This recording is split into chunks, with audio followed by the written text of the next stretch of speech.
Next and last characteristics is uneven geographic distribution. Under this, modern manufacturing centers cover less than 10% of the world's land area. These nations are the centers of economic and political power. Our next topic is what is industry? What are the factors affecting the location of industry? What is industry? Industry refers to an economic activity. It is concerned with production of goods, extraction of minerals, and provision of services. Now, factors affecting the location of industry. First is access to market. Market means an accessible place to sell the products is essential. Means people who have a demand for these goods and also have the purchasing power. Purchasing power means ability to purchase. Villages and towns offer small market, and the developed countries like Japan, Australia, USA, European countries means high purchasing power countries, along with thickly populated areas of Southeast Asia. South Asia offers large global market. Under this, access to market means demand and purchasing power for learning purpose.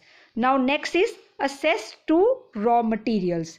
Access to raw materials under industrial raw material should be cheap and easy to transport. Industries based on cheap, heavy, bulky and weight losing raw material are located near the source. For example, iron and steel, cement, etc. industries using perishable raw materials, sugar are located close to raw materials to farm products. So the factory needs to be close to the location of raw materials. If they are heavy and bulky to transport, for example, iron and steel and cement industries are located near the source of raw materials. It cuts down the cost of transportation. Now through points. First is raw materials, cheap and light.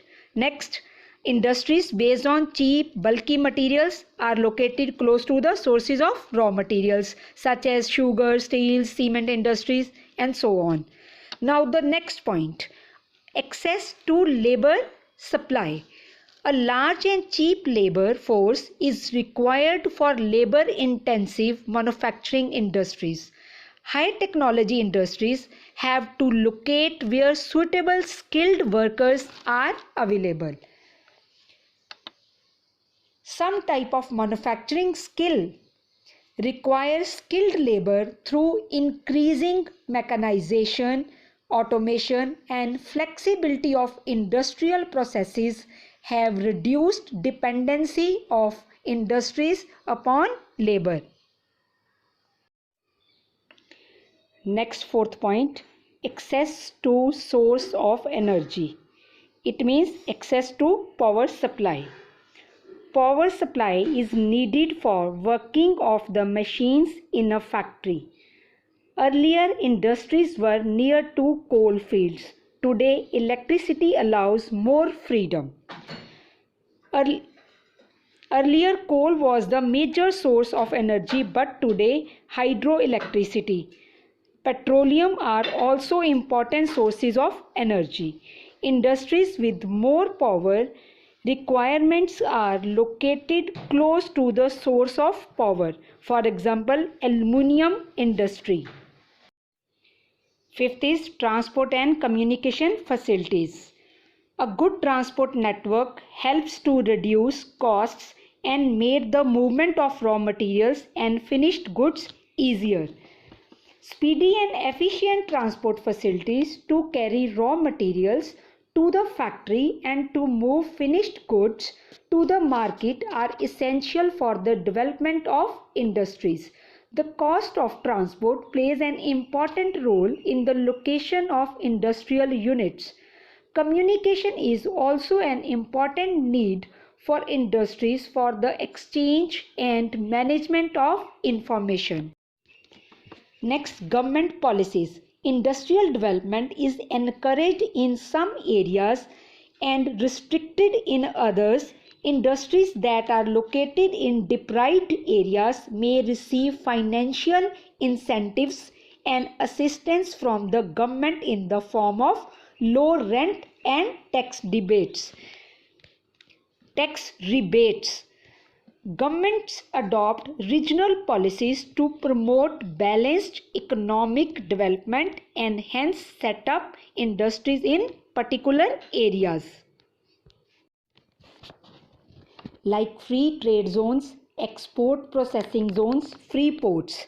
Next, access to agglomeration economies means links between industries. These benefits are termed as agglomeration economies. Savings are derived from the linkages which exist between different industries. Many industries benefit from nearness to a leader industry and other industries. These benefits are termed as agglomeration economies.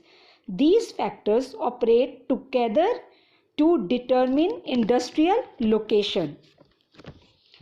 The present times also happen to be a high for agglomeration economies and industrial hubs where different related industries localize themselves close to each other in order to maximize profits and reduce overheads.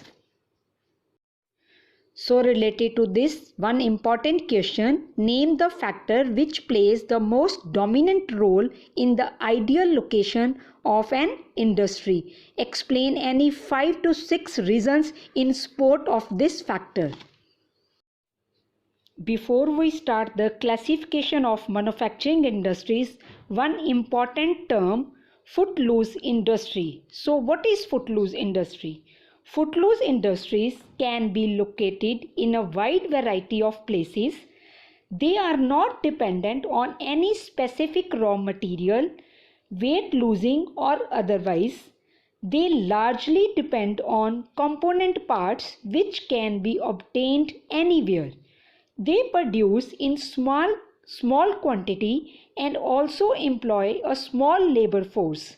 These are generally not polluting industries. The important factor in their location is accessibility by road network. So now we are doing in points. First is footloose industries can be located in a wide variety of places. Next, they are not dependent in specific raw materials.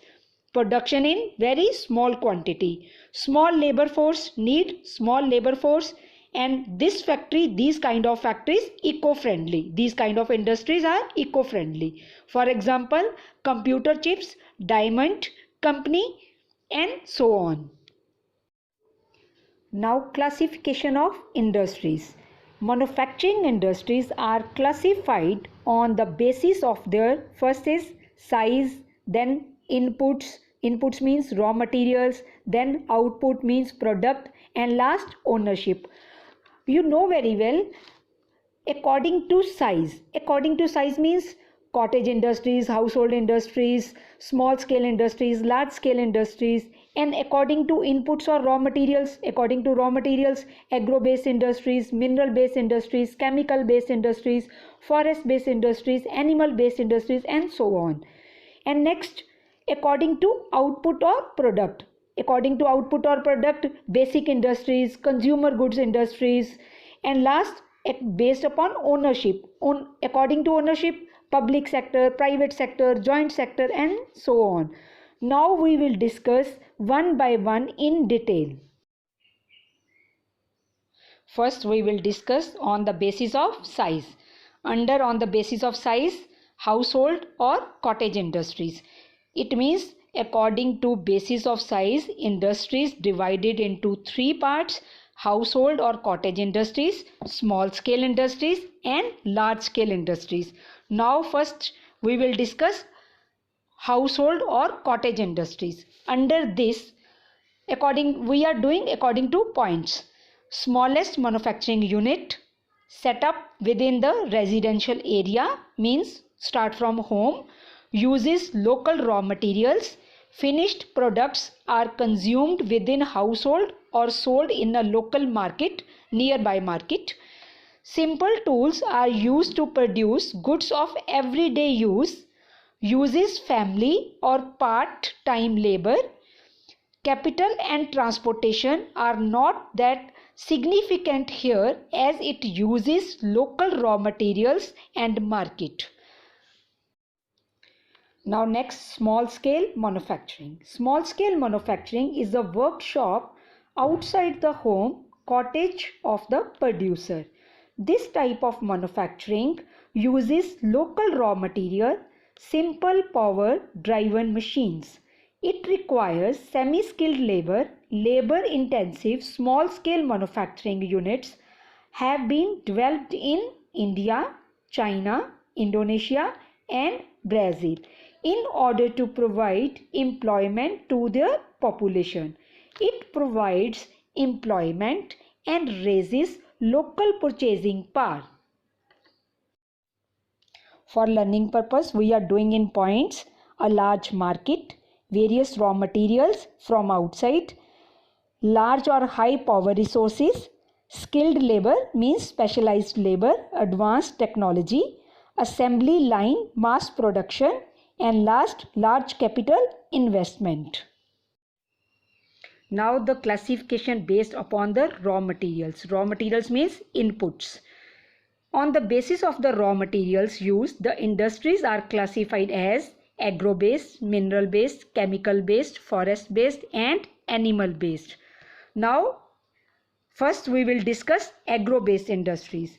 Agro-processing involves the processing of raw materials from the field and the farm into finished products for rural and urban markets. Major agro-processing industries are food processing, sugar, pickles, fruits, juices, beverages. Beverages means tea, coffee and coca, spices, and oil, fats, and textiles. Textiles means cotton textile, jute textile, silk textile industries, and so on, and rubber, etc. Food and agro processing includes canning, producing cream, fruit processing, and confectionery. While some preserving techniques such as drying, fermenting, and pickling have been known since ancient times, these had limited applications to cater to the pre-industrial revolution demands.